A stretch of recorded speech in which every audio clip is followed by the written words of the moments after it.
Hi, my name is Dr. Neil Pande. I'm a general practitioner in Kathmandu, Nepal. And today I'm here to share some of my thoughts and knowledge on root canal treatment, which I've been doing for the past 15 years, actually 17, um, and help you in your practice. Root canal, it's your signature in dentistry.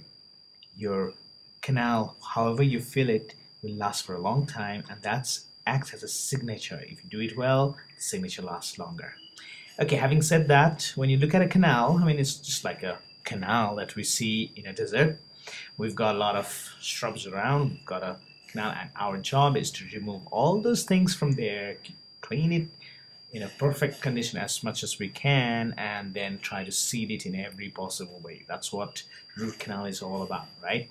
Now the patient comes with the pressure cooker symptoms, where his valve is closed and inside the pulp is trying to, explode, and poor guy, he's in extreme pain. And at times, when we're able to do something to him and relieve him of that pain, he even thinks of us as God. Oh my God. So, and we are able to help him a lot, and tooth pain is an excruciating one anyway. Going to first, when he comes, you're gonna do his extraoral examination in a thorough manner. Lymph nodes should be palpated well. If he has generalized symptoms like fever and all that, you may consider treatment like antibiotic if needed. I do not propose antibiotic, as all antibiotic is to be reserved for times when it's really needed.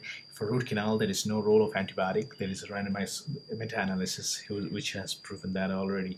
And intraoral examination, of course, the routine procedure, and concentrate on the tooth that you found. Go into that periodontal examination very well, because at times periodontal, if you do your root canal but if you have neglected your periodontal, you will get a problem later on. I mean, the pain may not subside and patient may go to some other dentist, so which is not something you don't want to have. And another thing, now after you've diagnosed this is the tooth and you gotta take some x-rays. When you're taking x-rays, make sure you use a beam aiming device. Without a beam aiming device, taking an x-ray, passing that x radiation through patient's body is illegal.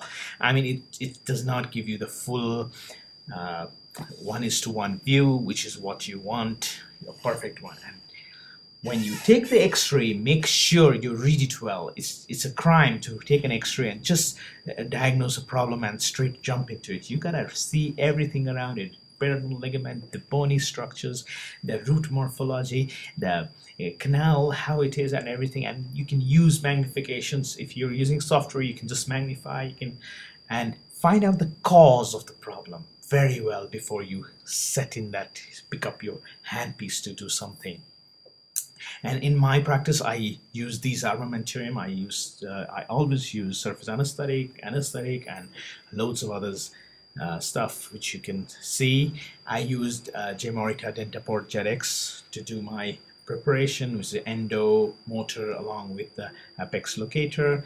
I use sodium hypochlorite, I use Pro Taper, and I use like a lot of other things. And when you look at the canal, I mean, can you really clean everything there? Yes, your purpose is that, but you cannot get in there at all. So first thing is to create a path in there so that our irrigant can flow to those areas.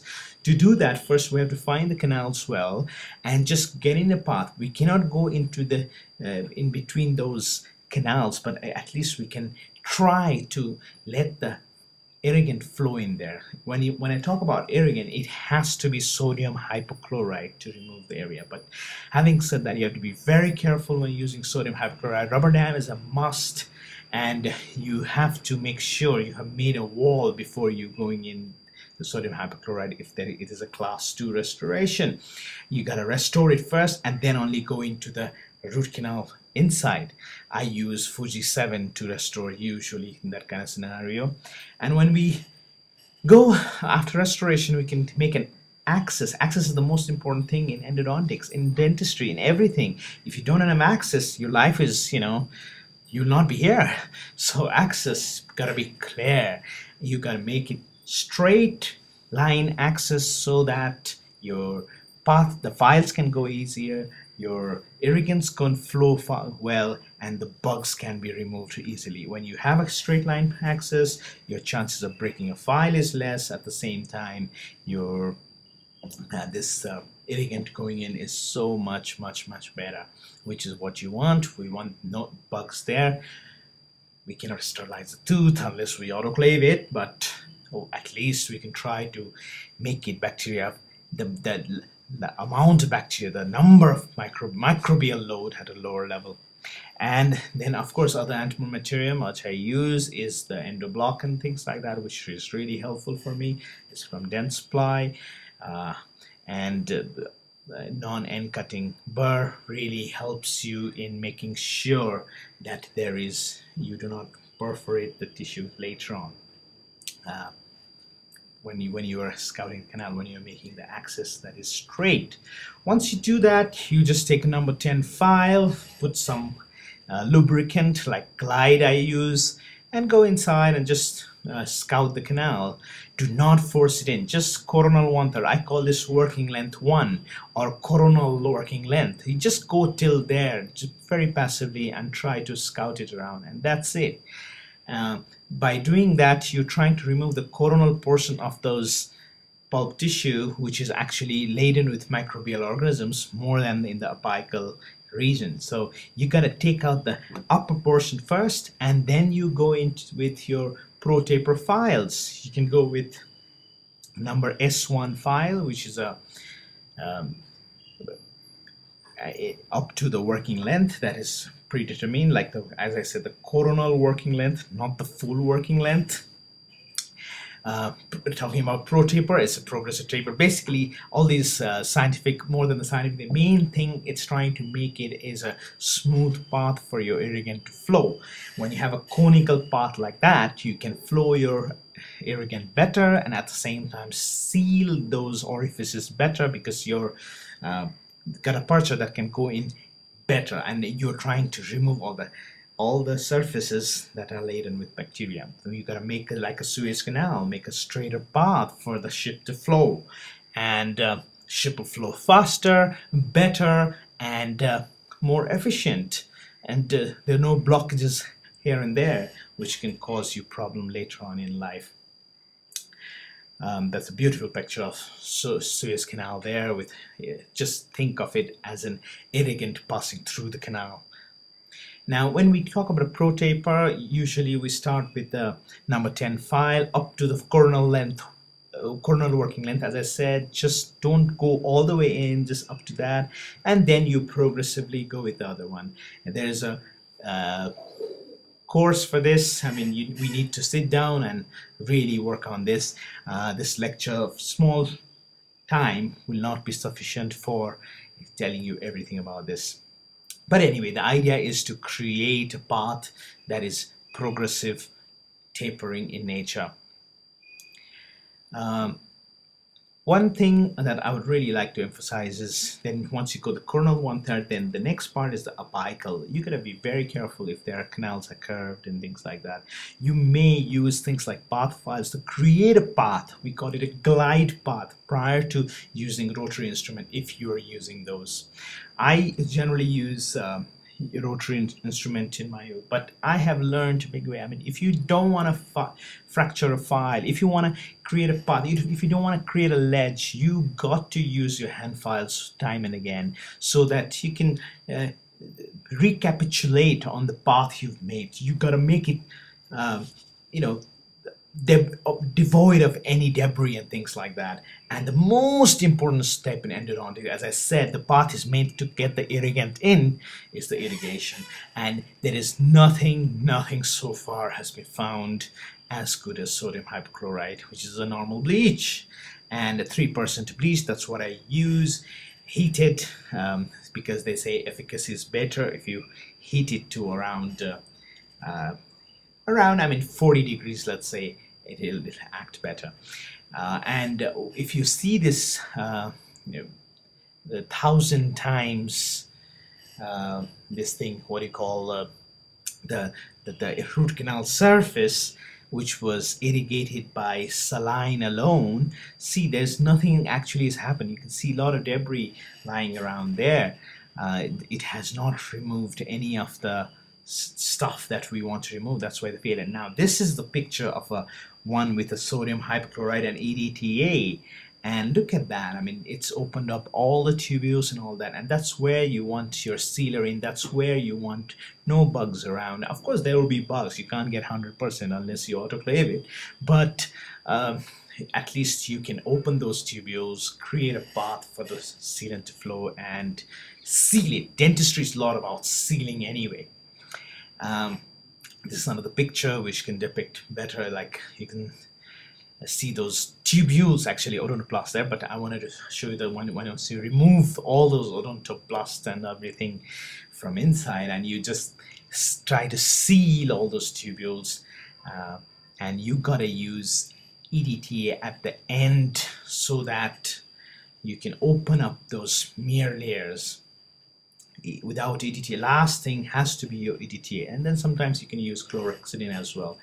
And next is the selection of the GP. Of course, I talked about the apex location part. Electronic apex locator is a must to find the apex, and then you go in with your ProTaper files, and just you can also take x-rays to verify that you're going the right place.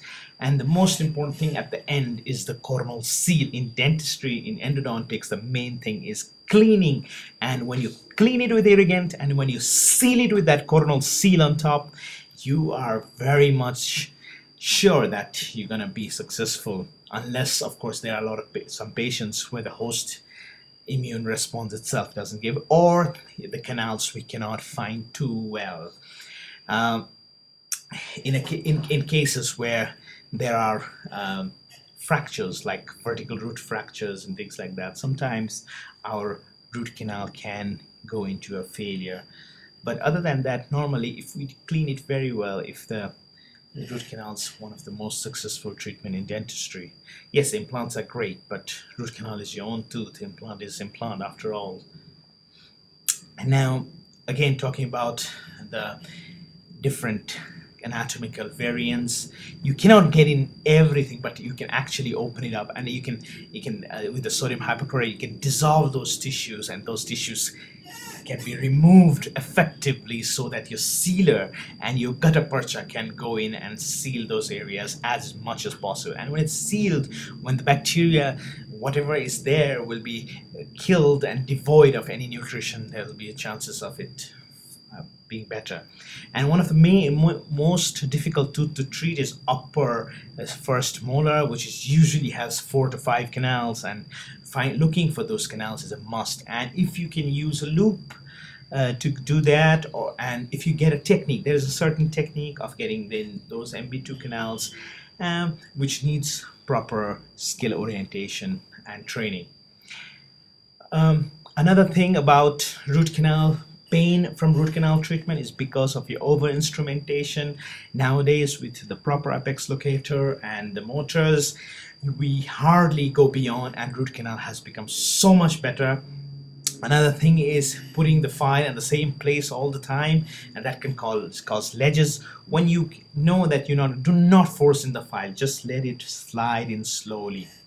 Now, talking about instrument fracture, everybody's worried about that. It's a reason for the torsional failure or flexor failure.